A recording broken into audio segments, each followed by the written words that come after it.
কেউ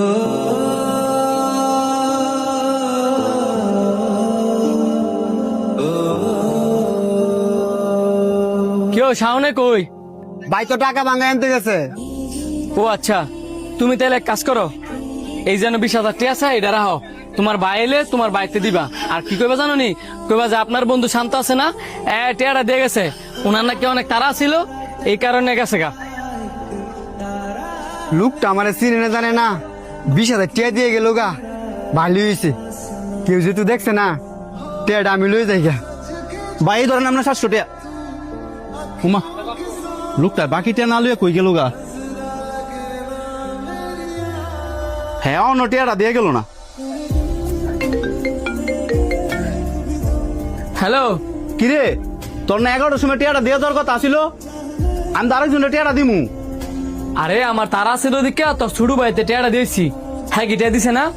আমার আবার কি ছোট ভাই, আর তুই কাটতে টিয়া দিয়ে গেছস?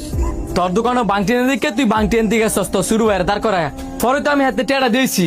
আরে বেটা, হ্যাঁ কি আর আমার ভাই, হ্যাঁ তো আমার কাস্টমার। আমার দোনো বাংটি আসলো না দেখিয়া, হ্যাঁ রে, আমার দোনো খারাপ ঘরে আমি বাংটি আনতাম গেছিলাম। বাটফারি করিস না, তুই তোর ছোট ভাইয়ের দাঁড় করায় টেয়া বাংটি এনতে গেছস, পরে আমি হাতে টেয়ারা দিয়েছি। তুই এক কাজ কর, তুই গিয়ে তোর ছোট ভাইয়ের ধর, তাহলে দেখবি টেয়া বাড়ি যাবো গা। আরে আমি তোর লগে দান্দামি করতাম যাবো কি লিখিয়া? তুই ছোস আমার বন্ধু, বরং তুই আমার লগে দান্দামি করতে চাইতেছস যাতে টিয়াটা না দিন লাগে। মানে আমি একটা ইমার্জেন্সি কাজে আইছি, পরে তোর লগে দেখা করিয়া এই বিষয়ে সরাসরি কথা কমনে।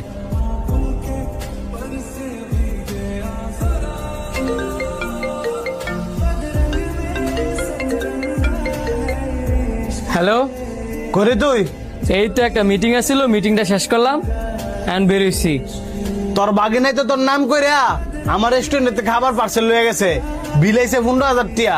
কারণ টিয়াটা কোন সময় দিবি? কি কস আমার বাগিনা? আর বেটা, আমার তো কোনো বাগিনেই নাই যে আমার নাম কইয়া তোর রেস্টুরেন্টের দিকে খাবার আনবো। আমি তো লগ ইত্রামি করতেছি না, তোর বাগিনা আইছে আর তোর পরিচয় দিয়ে আমার এতে খাবার লয়ে গেছে। তুই ফলে বিলটা অন্য দিয়ে যা। আচ্ছা ঠিক আছে, আমি তোর রেস্টুরেন্ট আইতাছি। হইলো তাড়াতাড়ি আয়। কিরে, তুই আমার ফোন দিয়ে কি উল্লাপাল্লা কইতেছস? আমি হিসাবটা করে আইতাছি, তুই এখানে গিয়ে বহ।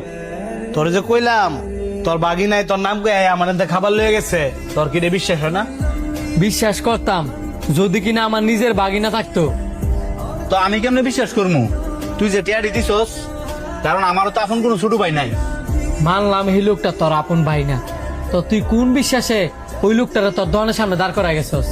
ধরলাম হ্যাঁ ভুল করছে, তো তুই কোন বুঝে ওই লোকটারে ভালো করে যাচাই বাছাই না কইরা এতগুলো টিয়া দিয়ে গেলি?